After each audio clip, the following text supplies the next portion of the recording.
di Universitas Telkom ya, baik yang hadir langsung ya di kampus maupun yang mengikuti secara online di rumah. Ya, mudah-mudahan semuanya sehat ya, Bapak Ibu. Ya, Sehat, Bu. ya, alhamdulillah ya. Ya, tentunya juga saya harapkan rekan-rekan mahasiswa juga semuanya sehat ya dan aktivitas kita semoga selalu diberikan kelancaran ya. Amin. Baik, untuk mata kuliah kita berkaitan dengan tata kelola perusahaan atau entitas, kita sudah masuki untuk pertemuan yang ketiga ya. Nah, dan di pembahasan kita sebelumnya kita membahas berkaitan dengan pedoman ya atau prinsip-prinsip yang harus kita pahami berkaitan nanti dengan kita akan mengelola ya atau menerapkan untuk tata kelola dalam perusahaan. Nah, untuk kali ini di pertemuan kita yang ketiga atau materi yang ketiga, kita perlu mempelajari dan memahami ya, karena di dalam pengelolaan untuk perusahaan tentunya harus ada koridornya ya, ada rambu-rambu yang harus nanti dipatuhi. Nah, maka di sini kita akan membahas terkait dengan regulasinya atau ketentuan berdasar hukum dalam tata kelola entitas yang ada di Indonesia. Ya, nanti ada beberapa referensi atau sumber ya yang nanti digunakan ya. Nah, sehingga di dalam pembelajaran ini tentu ya harapan kita ya rekan-rekan mahasiswa ataupun kita semua ya nanti paham berkaitan dengan regulasi untuk GCK yang ada di Indonesia, kemudian tujuan adanya regulasi ya untuk GCK dan manfaat dari regulasi, kemudian bagaimana keterkaitan untuk regulasi GCK baik nanti berdasarkan undang-undang, kemudian berdasarkan dari OJK, Otoritas Jasa Keuangan, maupun BUMN, terutama terkait nanti dengan tata kelola entitas. Ya, kita melihat kembali ya untuk pengertian dan juga prinsip ya. Nah, karena ini selalu kita kaitkan supaya nanti kita menjadi lebih paham berkaitan dengan tata kelola entitas. Good Corporate Governance atau GCG ya, ini sistem pengelolaan yang tentunya ya akan dilakukan ya untuk perusahaan dalam rangka untuk keberlanjutan perusahaan yang tentunya adalah untuk menjunjung tinggi terkait dengan prinsip-prinsip yang ada pada tata kelola entitas. Ada transparansi, akuntabilitas, ya, responsibilitas, independensi, dan juga kewajaran atau fairness. Sehingga tujuannya adalah untuk memastikan bahwa perusahaan ya yang nanti akan kita kelola ya ini benar-benar itu kita hasilkan ya dengan baik, jadi sehat, berkelanjutan dan juga memberikan perlindungan tentunya untuk kepentingan pemegang saham ya maupun pemangku kepentingan yang lain atau stakeholder. Nah, di Indonesia untuk regulasi terkait dengan tata kelola ini sifatnya multi layer, artinya ada beberapa yang nanti digunakan, nanti menyesuaikan ya dengan pola dari perusahaan atau dengan lingkup perusahaan. Jadi misalkan antara perusahaan dengan perbankan tentu berbeda. Ya. Nah, karena melibatkan berbagai otoritas ya, yaitu pemerintah nanti yang terkait dengan undang-undang, kemudian juga nanti dari otoritas jasa keuangan, karena ini tentu terkait dengan keuangan ya, dengan finansial ya. Kemudian Bursa Efek Indonesia, nah ini yang terkait dengan perusahaan-perusahaan yang masuk dalam Bursa Efek. Ya, nah kemudian juga ada dari Kementerian BUMN ya, ya ini dikhususkan ya, jadi untuk tata kelola yang terkait dengan perusahaan-perusahaan milik negara.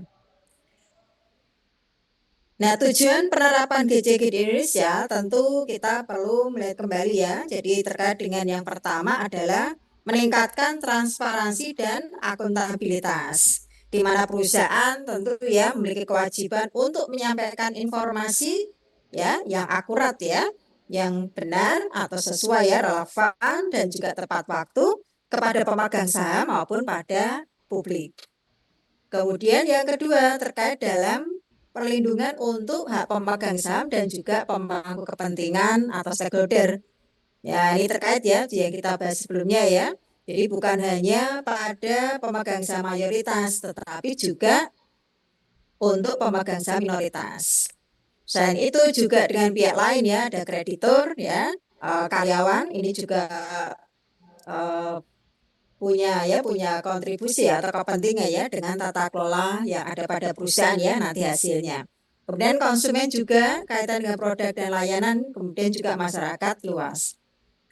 Nah, yang ketiga adalah kaitan dengan meningkatkan efisiensi dan juga daya saing perusahaan.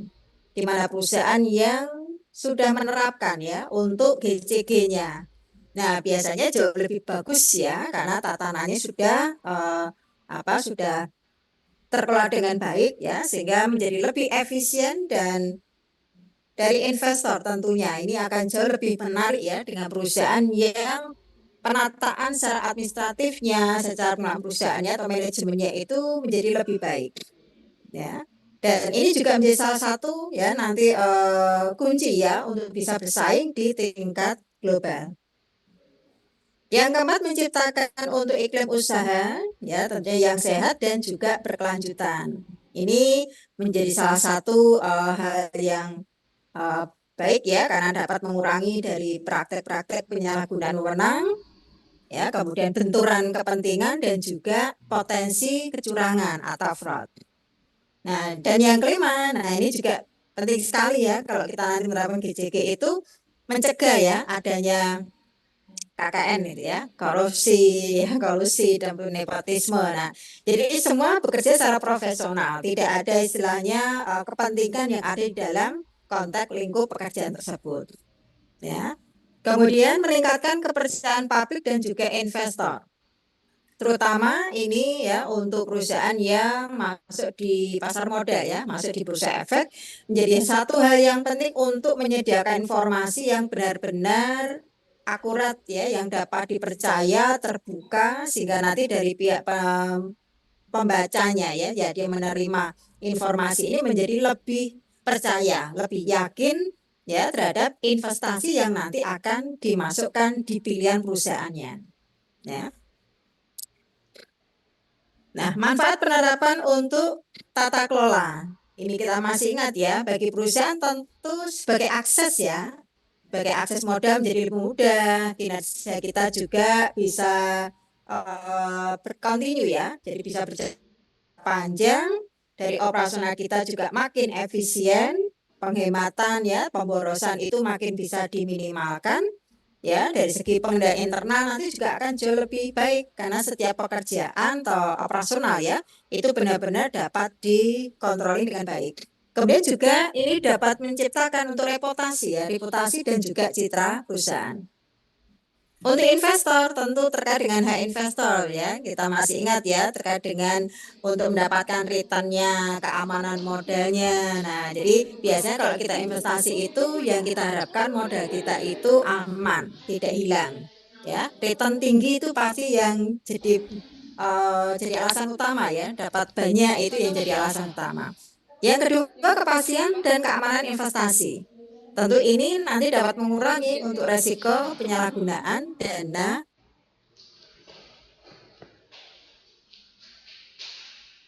ya maupun regulator.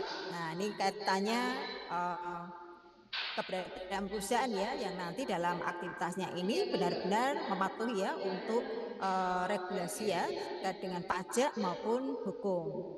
Kemudian juga kaitannya dengan peningkatan dari sisi stabilitas ekonomi nasional. Jadi dengan tata kelola yang baik tentu ini akan mendukung ya pertumbuhan ekonomi negara juga menjadi lebih bagus ya. Bagi masyarakat dan pekerja apa? Menciptakan lapangan pekerjaan tentu. Ya, karena perusahaan yang lebih sehat tentu hidupnya ya, berkelanjutannya itu akan lebih lama. Nah, itu tentu menjadi peluang untuk bisa menyerap tenaga kerja untuk selanjutnya. Jadi dapat mengurangi pengangguran dengan itu. Nah, kemudian perlindungan konsumen dan lingkungan. Ini juga yang dirasakan ya masyarakat maupun pekerja. Dengan media sosial ini salah satu sisi positif ya dari hasil tata kelola usaha.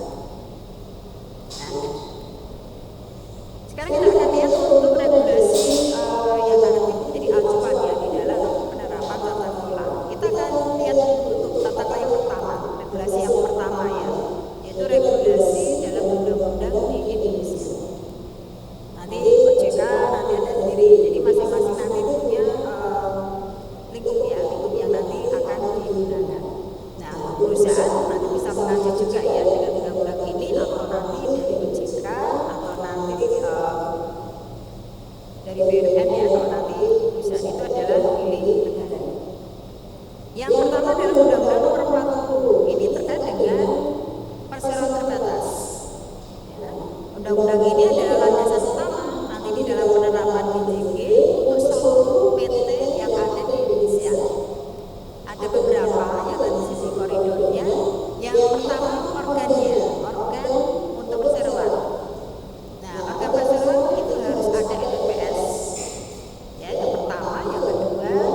Itu adalah organ utama ya, pidana ya, dalam pasal 175. Nah, di dalam tata kelola perusahaan ini mencakup kaitannya dengan transparansi dan akuntabilitas.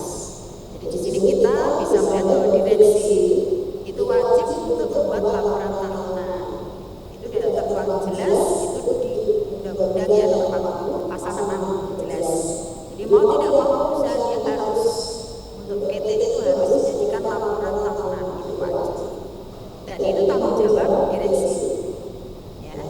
Nah, untuk laporan tahunan nanti tentu membuat ya ada laporan keuangan, laporan kegiatan, tanggung jawab sosial, CSR ya. Kemudian laporan pengawasan untuk Dewan Komisaris. Ya. Masih ya terkait dengan regulasi dari undang-undang ya. Nah, yang kedua kaitan dengan tanggung jawabnya direksi. Tadi katanya dengan transparansinya ya. Untuk tanggung jawab direksi dan komisaris ini tertuang jelas di pasal 97 dan 114. Direksi bertanggung jawab penuh untuk pengurusan perseroan, sedangkan komisaris punya tanggung jawab melakukan pengawasan dan meminta pertanggungjawaban ya, dari direksi.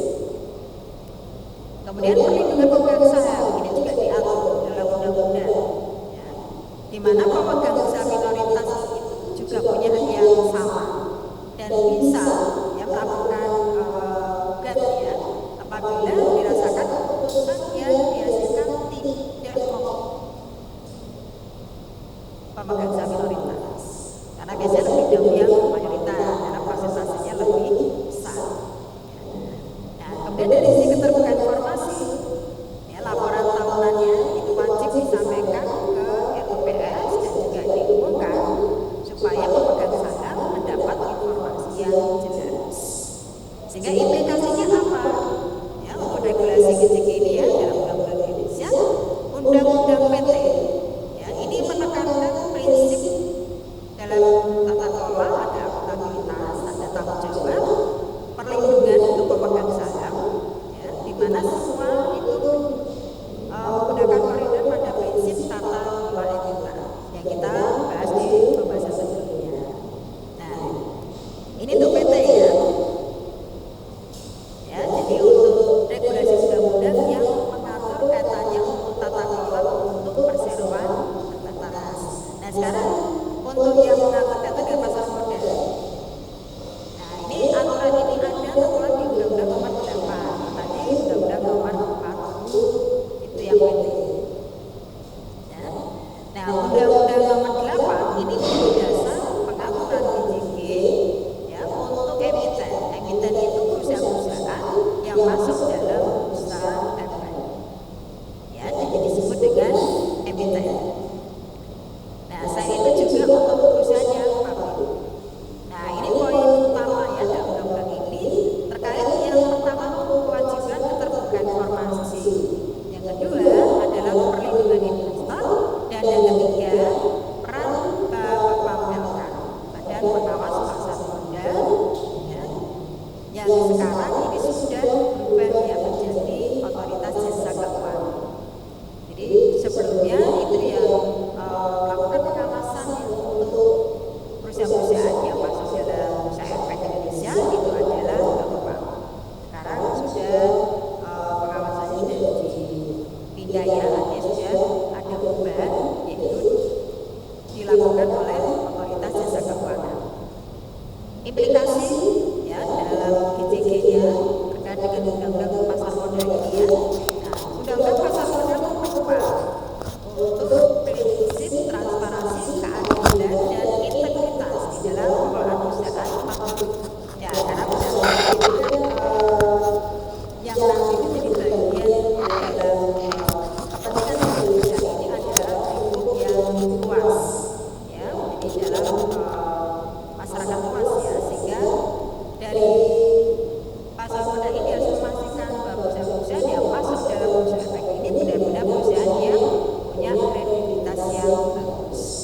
Itu akan terlihat jelas nanti dalam menyajikan laporan keuangan. Kondisinya bagus apa tidak. Nah, ini menjadi minat nantinya untuk investor baru. Oke. Nah, yang ketiga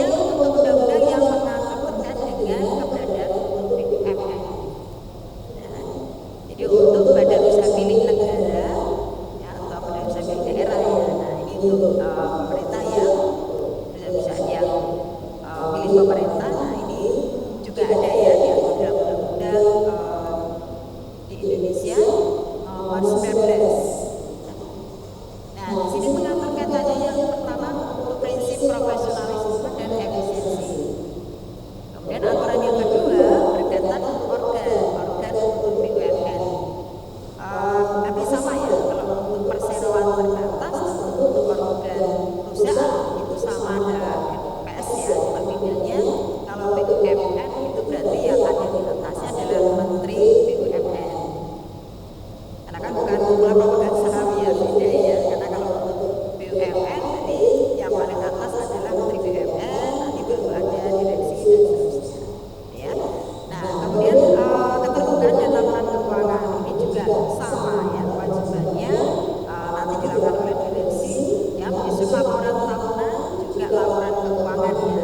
Tentu laporan ini harus sudah diaudit ya dari akuntan tadi.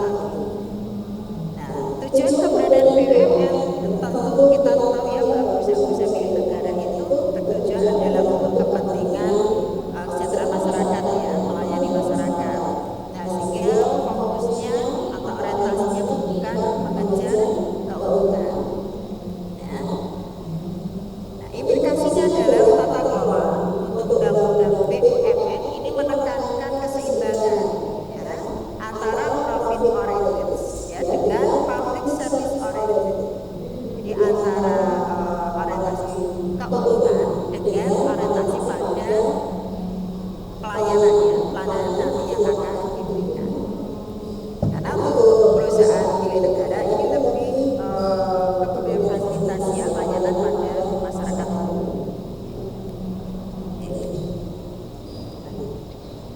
Pengaturan yang berikutnya dari undang-undang ini untuk otoritas jasa keuangan. Ini ternyata otoritas jasa keuangan itu juga sudah ada ya. Jadi jika nanti jadi turunan sendiri, nanti muncul ada sendiri dari otoritas jasa keuangan. Nah munculnya dari OJK ini ya, ada pengaturan sendiri dari undang-undang yang ada di Indonesia ya, yaitu nomor 21. Hanya keberadaan otoritas jasa keuangan itu diawali ya, jadi dari adanya regulasi yang ada di Indonesia. Nah undang-undangnya yang menjadi alasan nanti yang membentuk OJK. Di OJK ini adalah lembaga independen yang nanti mengatur tapi juga mengawasi ya, kaitan dengan sektor jasa keuangan. Ya. Nah relevansinya atau kesesuaiannya nanti dengan tata kelola entitas, nah ini tertuang di pasal 4 ya, di mana OJK punya tugas ya menyelenggarakan pengaturan, pengawasan ya, nanti mengatur tata kelola bank ya, yang katanya semua dengan jasa keuangan ya, asuransi, nanti juga masuk dana pensiun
banyak lihat ya leasing, pembiayaan itu non bank ya.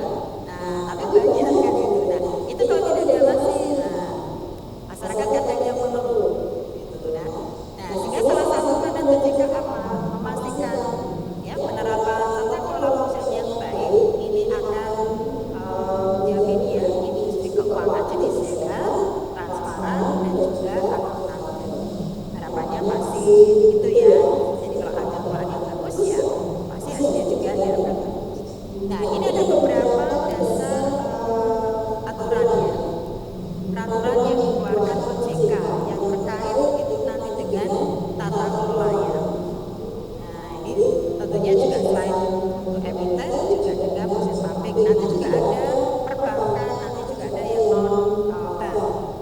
Untuk yang emiten dan proses publik ya, di sini ada beberapa dari BOJK nomor 21, 32 dan 33. Ya. Nah ini kalau yang 21 kaitannya dengan pedoman untuk tata kelola perusahaan terbuka. Ya. Yang nomor 32 SE ya, kalau ini SE itu surat edarannya, kalau POJK itu peraturan. Ya. Surat edaran itu bisa kita katakan sebagai bagian teknisnya ya, jadi itu lebih memudahkan di caranya atau nanti prosesnya gitu ya.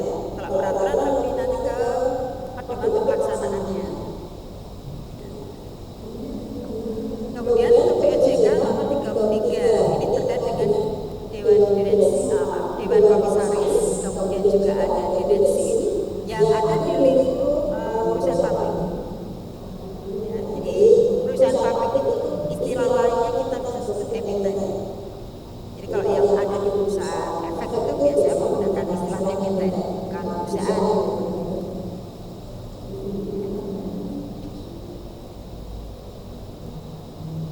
Yang berikutnya nomor 34 ini masih ya di lingkup emiten dan perusahaan publik ya.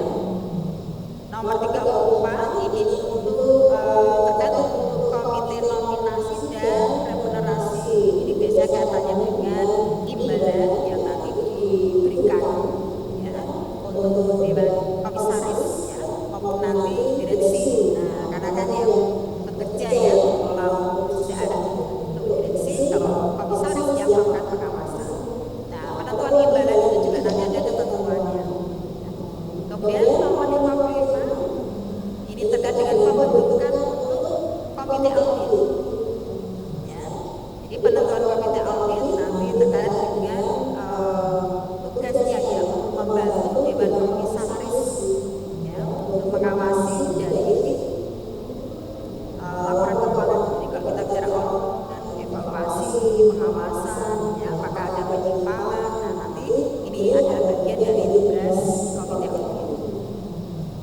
Kemudian POJK nomor 29 ini terkait untuk acuan dalam menyajikan laporan tahunan untuk emiten atau perusahaan publiknya. Dan nomor 15 ya, nomor 16 ini katanya dengan rapat umum POM.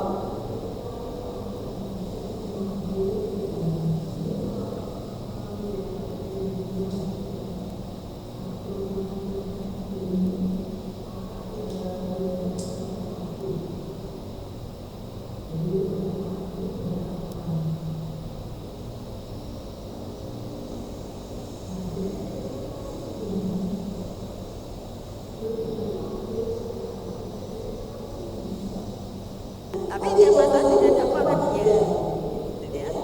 Nah ini dari OJK ini juga sudah memberikan koridornya ya, regulasinya nomor 73 ini memberikan acuan untuk katanya nanti dengan tata kelola perusahaan ya, khususnya perusahaan asuransi. Kalau untuk ya dana pensiun ini diatur di untuk manajemen risiko bagi bank umum, itu diatur di BOJK nomor 18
Nah,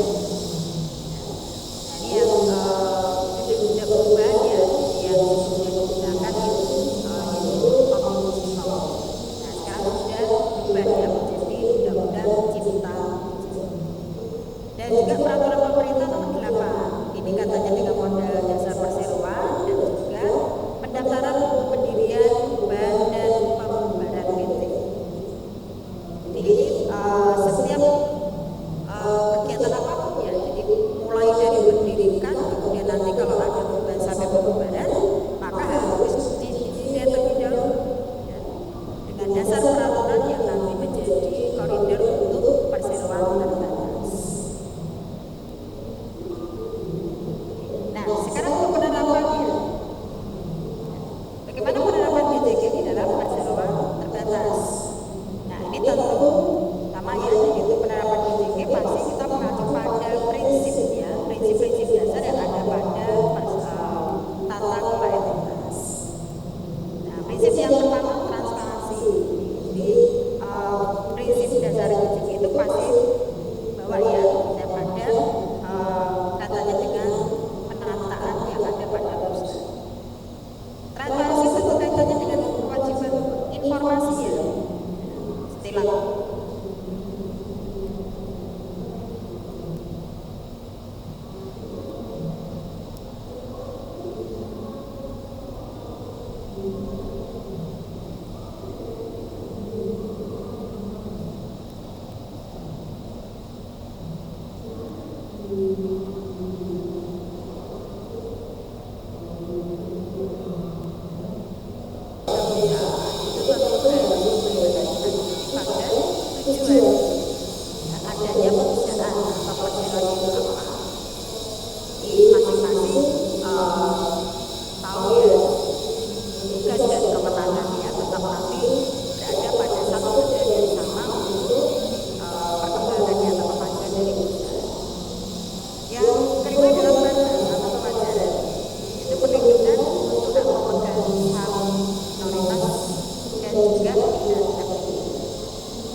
Kemudian di sini juga ada dari peraturan pemerintah atau PP ya, yang kaitan dengan BUMN, nanti dipakai acuan PP nomor 23 dan PP nomor 72.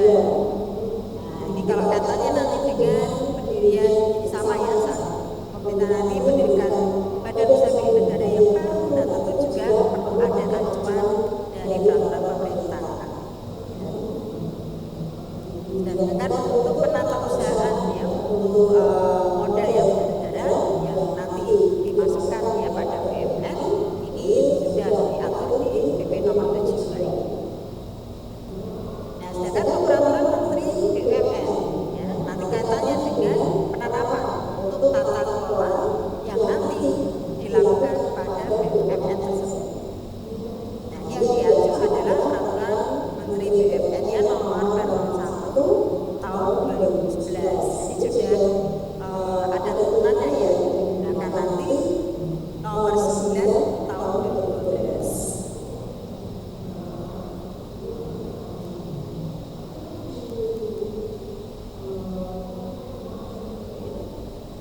Nah, sehingga tujuan dengan keberadaan regulasi BUMN, tujuannya tentu dari sisi BUMN ya, sama seperti perusahaan ya, dari sisi efisiensi, kemudian ini terjadi peningkatan ya, kemudian daya saing nanti juga akan makin bisa dilakukan ya. Jadi kalau seperti kita lihat kan sekarang ini dari sisi transportasi, nah misalkan layanan ya, nah itu kan dibenahi ya, yang tadinya tidak bisa masuk di tempat-tempat terpencil ya, nah sekarang dibuat yang lebih lebih bisa masuk ya, sahabat-sahabat atau gitu ya. Nah itu tujuannya supaya masyarakat yang tidak masuk, nah hanya sekarang bisa menikmati juga. Karena kan kalau harus ada di titik pusat kota kan jauh kan gitu ya. Nah sekarang pemerintah memudahkan, jadi berikan fasilitas yang transportasi kecil supaya bisa memberikan kenyamanan untuk masyarakat kecil. Menjamin BUMN berperan ya sebagai agen pembangunan nasional. Nah tentu juga memberikan perlindungan ya, tujuan dari regulasinya ini perlindungan untuk kepentingan negara dan juga masyarakat. Nah, sekaligus ini juga mendorong untuk BUMN ya, agar dapat dikelola dengan prinsip profesionalisme dan juga transparansi. Kemudian juga menjamin BUMN nanti tetap tunduk pada prinsip untuk GCG internasional atau yang digunakan BKJ tadi dari OECD. Ya. Nah ini masih ya terkait dengan regulasi untuk BUMN ya. Nah ini BUMN tentu berarti diwajibkan untuk menerapkan prinsip GCG-nya ya, prinsip GCG tetap ya dipakai sama ya acuannya ya, transparansi, akuntabilitas, responsibilitas, independensi dan batas atau kewajiban. Nah ini prinsip dasar tetap sama ya. Kalau kaitan dengan transparansi berarti keterbukaan informasi ya, kalau akuntabilitas kaitan dengan kepatuhan hukum dan juga kepedulian sosial. Independensi berkaitan dengan bebas dari konflik kepentingan. Nah jadi tidak ada keterpihakan ya, pihak dari siapapun. Wajaran ini kaitannya dengan perlindungan untuk hak pemegang saham ya, karena nanti kalau sudah milik pemerintah yang berbentuk PT tetap ya secara memungkinkan adalah pemegang saham. Maka diwajibkan juga ya untuk BUMN menjalankan penilaian untuk penerapan dari GCG secara berkala setiap tahun. Itu harus merupakan review untuk hasil pelaksanaan dari GCG. Nah ini tetangga nanti untuk yang dari pasar modal dari Bank Indonesia ini juga ada acuannya pasar modal ya, berkaitan dengan mewajibkan emiten dan perusahaan publik harus ya, menerapkan ketentuan informasi, akuntabilitas dan perlindungan industri. Pedoman tata kelolanya sudah diatur. Jadi kalau kita masuk dalam bursa efek Indonesia itu koridornya banyak. Tiap tahun wajib harus kita menyampaikan laporan keuangan dan itu harus akurat, harus dan sesuai ya dengan yang kita gunakan sebagai acuan dalam sistem laporan keuangan. Dan itu diawasi nanti dengan OJK.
untuk pasar modal Indonesia, sekaligus juga menciptakan iklim investasi yang sehat dan sesuai untuk standar internasional.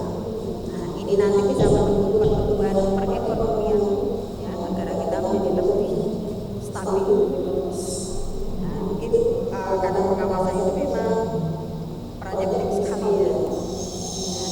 Ya dalam implementasinya, contohnya ya. Nah, ini kalau kita mau lihat informasi untuk perusahaan publik ya, nah ini teman-teman nanti bisa melihat ya di channel atau di Facebook atau laporan tahunan atau seperti yang nanti bisa teman-teman bisa lihat laporan keuangan perusahaan publik di level nanti ada Astra, ada perusahaan besar ya, Indofood. Nah itu nanti bisa lihat ya bagaimana kinerja keuangan dari perusahaan. Dari sisi akuntabilitas ini dari sisi organnya ya tadi sama, dan ini juga peraturannya sama ya, jadi acuannya ada LPS, Dewan Komisaris, direksi, PT sama ya, mau PT itu aturannya sama. Responsibilitas ini kata dengan kepatuhan hukum dan juga melindungi untuk investor. Dan kalau dari sisi independen ini katanya dengan bebas intervensi